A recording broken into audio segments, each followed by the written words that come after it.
Gas చాలా జాగ్రత్తగా వాడుకుంటున్నారా? దొరకట్లేదు కదా మరి సిలిండర్. ఈరోజు గ్యాస్ లేకుండా, షుగర్ లేకుండా, ఇంకా పాలు లేకుండా ఐస్ క్రీమ్ చేద్దాం.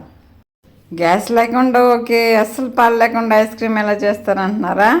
చేద్దామండి. ఎలా చేయాలో చూద్దాం. చాలా టేస్టీగా ఉంటుందండి. మీరు కూడా ట్రై చేయండి ఇంట్లో. చాలా సింపుల్గా ప్రిపేర్ చేయొచ్చు. ఇక్కడ కొబ్బరికాయ తీసుకున్నాను. అవును, కొబ్బరికాయతో ఐస్ క్రీమ్ చేద్దాం. Coconut ice cream. ఇంకా షుగర్ కూడా లేకుండా చేద్దాం. ఇప్పుడు ఈ కోకోనట్ నుంచి వాటర్ వస్తుంది కదా, ఆ వాటర్ కూడా యూజ్ చేసుకోవచ్చు. చూడండి, ఇలా కట్ చేసుకోవాలి. ఇప్పుడు ఇది కొబ్బరి ముక్కలు కట్ చేసుకోవాలి.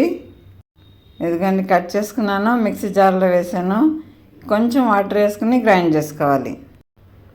కొబ్బరి పాలు తీసుకోవాలండి. చాలా చిక్కగా తీసుకోవాలి పాలు. ఎక్కువ వాటర్ వేయద్దు. ఎక్కువ వాటర్ వేయకుండా గ్రైండ్ చేసుకుని ఇలా ఒక క్లాత్లో వడకట్టుకోవాలి. ఉట్టి వాటరే కావాలి. చాలా ఈజీగా అయిపోతుందండి. మిక్సీ జార్లో వేసి క్లాత్లో వేసి పిండి తీసుకోవాలి. ఒకసారి స్ట్రెయిన్ చేసుకోవాలండి. మళ్ళీ మిక్సీకి వేసి వాటర్ తీయొద్దు. మనకి చిక్కగా కావాలి పాలు. ఇదిగోండి కొబ్బరి పాలు రెడీ అయిపోయింది. ఇప్పుడు మళ్ళీ మిక్సీ జార్లో వేసుకొని ఇప్పుడు దీనిలో ఒక్క బనానా వేస్తున్నాను.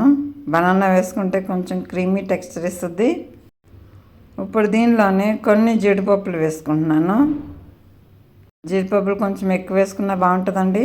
అలాగే దీంట్లో కొంచెం తేనె వేసుకున్నాను. ఇప్పుడు దీనిలో ఫ్లేవర్ కోసం ఒక్క ఇలాచీ తీసి వేస్తున్నాను. తొక్కతో పాటు వేయలేదు, గింజలు తీసి వేస్తున్నాను. మీరు కావాలంటే వెనిలా ఎసెన్స్ కూడా వేసుకోవచ్చు. వెనిలా ఎసెన్స్ వేసామనుకోండి ఫ్లేవర్ మారిపోతుంది, అందుకని నేను వేయలేదు. ఇక్కడ కోకోనట్ ఐస్ క్రీమ్ చేస్తున్నాం కదా, కోకోనట్ ఫ్లేవరే కావాలి. ఇప్పుడు ఇది మిక్సీ జార్లో వేసి గ్రైండ్ చేసుకోవాలి. మళ్ళీ ఈ జీడిపప్పు బనానా మొత్తం మెత్తగా మిక్స్ అయ్యేలాగా గ్రైండ్ చేసుకోవాలి. ఇక్కడ నేను కొబ్బరిది షెల్ తీసుకున్నాను, దానిలోనే సర్వ్ చేసుకుంటున్నాను. ఇప్పుడు దీనిలో ఫిల్ చేసినాక దీనిపైన బటర్ పేపర్ పెట్టుకుని డీప్ ఫ్రీజర్లో ఫ్రీజ్ చేసుకోవాలి. ఫ్రీజర్లో మొత్తం 1 నైట్ పెట్టానండి. చాలా బాగుంటుంది టేస్ట్ అని. మీరు కూడా ఒకసారి ఇలా ట్రై చేయండి.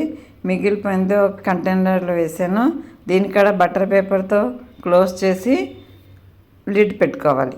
నా ఛానల్ సబ్స్క్రైబ్ చేసుకున్నారా మీరు? కొత్తగా చూసిన వాళ్ళు నా ఛానల్ సబ్స్క్రైబ్ చేసుకోండి. ఆల్రెడీ సబ్స్క్రైబ్ చేసుకున్న వాళ్ళు లైక్ చేయండి, షేర్ చేయండి, ఇంకా కామెంట్ చేయండి. చూస్తున్నారు కదా ఎంత క్రీమీ టెక్స్చర్లో వచ్చింది ఐస్ క్రీమ్.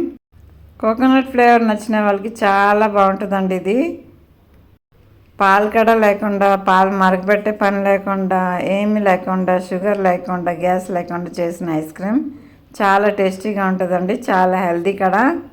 పిల్లలు ఐస్ క్రీమ్ అడిగినప్పుడు ఇలా చేసి పెట్టండి, చాలా బాగా తింటారు పిల్లలు.